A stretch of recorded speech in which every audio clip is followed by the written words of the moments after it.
Nous avons identifié le gardien, l'ego. Maintenant, nous allons désarmer son arme principale, le critique intérieur qui est la prison de l'esprit. Pour cela, nous continuons avec la sagesse stoïcienne de Sénèque, qui éclaire une autre manière d'accéder à la paix mentale.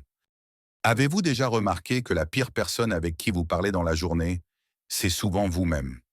Cette petite voix qui vous dit que vous n'êtes pas à la hauteur, que le pire va arriver ou que vous allez échouer.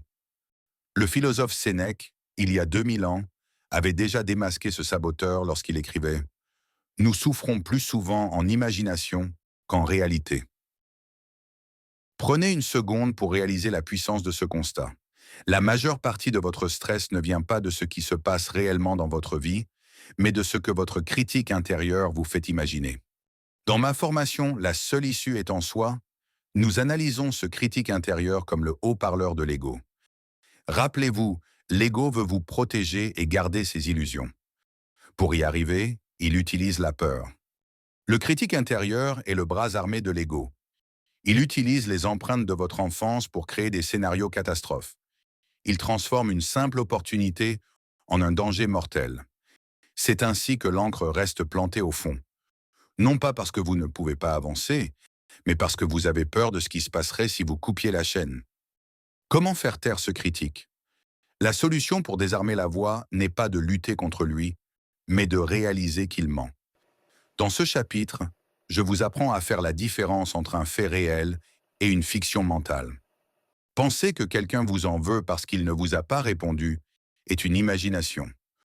Entendre cette personne vous dire clairement qu'elle est en colère contre vous est un fait. En apprenant à rester dans les faits, vous retirez tout le carburant du critique intérieur. Vous découvrirez que vous avez une force incroyable pour gérer la réalité, mais que personne n'est assez fort pour gérer une imagination négative infinie. Comme le dit Sénèque, la souffrance s'arrête là où l'observation de la réalité commence. Aujourd'hui, je vous propose un défi. Chaque fois qu'une pensée vous fait souffrir, demandez-vous, est-ce un fait ou est-ce mon imagination? Vous verrez que 90% de votre douleur s'évapore instantanément.